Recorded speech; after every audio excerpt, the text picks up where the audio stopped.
അങ്ങോട്ട് പോയിന്ന് ആർക്കും ഒന്നും അറിഞ്ഞൂടെ. പോലീസുകാർ പറയുന്നുണ്ട് അവിടെ എത്തി ഇവിടെ എത്തി എന്ന് പറയുന്നുണ്ട്, അല്ലാണ്ട് ഒരു ഇത് പിടിക്കാനോ ഒന്നിനും അവർക്ക് പറ്റിയിട്ടില്ല ഇതുവരെ. കാരണം തട്ടിക്കൊണ്ടുപോക്കാനാണ്, അല്ലാണ്ട് ഈ 12 വയസ്സ് കൊച്ചിനെ അങ്ങനെ കൊണ്ടുപോകണം. അങ്ങനെ എൻ്റെ മോള് കഴിഞ്ഞ ശനിയാഴ്ച രാത്രി 8 മണിയായപ്പോൾ ബുക്ക് മേടിക്കാൻ പറഞ്ഞിട്ട് പോയതാണ്. ബുക്ക് മേടിക്കാൻ പറഞ്ഞ് പോയിട്ട് പിന്നെ പിള്ളേനെ വലുതേരം കണ്ടിട്ടുമില്ല. ഇങ്ങോട്ട് പോയിന്ന് ആരും ഇവിടെ പോയിന്ന് ഒന്നും നമുക്കറിയാൻ പറ്റില്ല.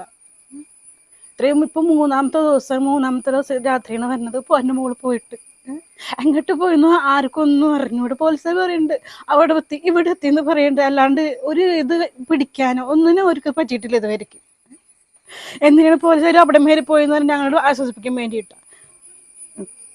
3 ദിവസം എൻ്റെ മോള് ഇവിടുന്ന് പോയിട്ട് ഒരു സാധനം കൊടുത്തോണ്ട് എൻ്റെ മോള് പോയിക്കണത്. പോലീസുകാരെ ഇപ്പൊ ഇത്ര അടുത്ത് ഞാൻ വിളിച്ചിട്ടുണ്ടായിരുന്നു. പോലീസുകാർ അവരുടെ അടുത്തേക്ക് എത്തണ്ടെന്നാണ് പറയണത്.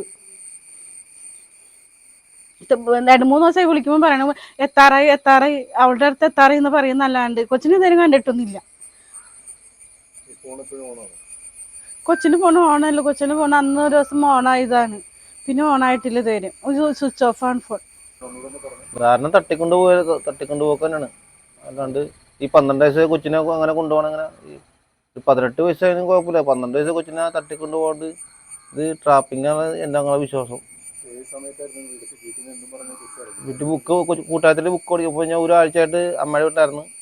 അപ്പോൾ അതിൻ്റെ മറ്റേ ബുക്കിനെ എഴുതാൻ വേണ്ടി മേടിക്കാൻ പോയതാണ്. പിന്നെ ഒരു 8 മണി 8:15 വൈകിട്ടാണ്. അപ്പോൾ ഞങ്ങൾ അന്ന് അനിയത്തിയുടെ കൊച്ചിൻ്റെ വീട്ടിലെ പെരുന്നാമസമാണ് ഞായറാഴ്ച.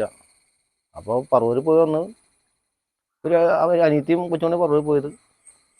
അത് കഴിഞ്ഞ് വന്ന് കൊച്ചി മറ്റേ ബുക്ക് പഠിക്കാൻ പോയി. ഞങ്ങൾ മറ്റേ സാധനങ്ങൾ പഠിക്കാൻ പോയി കോട്ടപ്പുറത്ത്. അപ്പോൾ തിരിച്ച് കഴിയുമ്പോൾ കണ്ടിട്ട് പിന്നെ വന്നിട്ടില്ല. ഒരു 8:45 നോക്കി ഉച്ച വെച്ചപ്പോൾ സ്വിച്ച് ഓഫ് ആണ് ഫോൺ. പിന്നെ കണ്ടിട്ടില്ല. എല്ലായിടത്തും വിളിച്ചു ചോദിച്ചു നോക്കി, അപ്പോൾ അവിടെ അങ്ങ് വന്നിട്ടില്ല എന്ന് പറഞ്ഞത്. എത്തിക്കൊണ്ടിരിക്കുകയെന്ന് പറഞ്ഞത്, ഒന്നും വിശദീകരിച്ചിട്ടില്ല. ഇപ്പോൾ ഇവിടുത്തെ ആലുവ വെസ്റ്റ് സ്റ്റേഷനിലാണ് നമ്മൾ കേസ് രജിസ്റ്റർ ചെയ്തിരുന്നത്. അപ്പോൾ ഇവിടുന്ന് ഒരു 3 പോലീസുകാരും അതേപോലെ തന്നെ ഒരു വനിതാ പോലീസും അതേപോലെ തന്നെ ഇവിടുത്തെ ഈ കുട്ടിയുടെ മൂത്ത ചേച്ചിയുടെ ഹസ്ബൻഡും കൂടെ പോയിട്ടുണ്ട്. അപ്പോൾ നമ്മൾ ആളെ കോണ്ടാക്ട് ചെയ്യുന്നുണ്ട് മണിക്കൂറുകൾ ഇടവിട്ട്. അപ്പോൾ പറയണത് ഇവർ ചില ലൊക്കേഷനിൽ എത്തിയിട്ടുണ്ട്, എന്തോ ട്രേസിങ് വഴി. അത് കൃത്യമായിട്ട് നമുക്ക് അറിഞ്ഞൂടാ, കൺഫേം അല്ല. അപ്പോൾ വീണ്ടും വിളിക്കുമ്പോൾ പറയും വീണ്ടും ലൊക്കേഷൻ ചേഞ്ച് ആയിക്കൊണ്ടിരിക്കുകയാണ്, നമ്മളും അതുപോലെ തന്നെ ഇൻവെസ്റ്റ് ചെയ്യേണ്ടതാണ് പോലീസുകാരുടെ ഭാഗത്തുനിന്ന് തന്നത്. അപ്പം കൃത്യമായിട്ടൊന്നും നമുക്ക് ഒന്നും പറയാൻ പറ്റാത്ത അവസ്ഥയാണ്. ഒന്നുകൂടി ഇൻവെസ്റ്റിഗേഷൻ ഒന്നുകൂടി മുറുകി കഴിഞ്ഞ് കഴിഞ്ഞാൽ, കാരണം ശനിയാഴ്ച വൈകുന്നേരം ഈ പറയണം 8-8:30 കുട്ടി മിസ്സായത്. ഇപ്പം തിങ്കളാഴ്ച വൈകുന്നേരമാണ് 3 ദിവസമായി ഇരിക്കുന്നത്.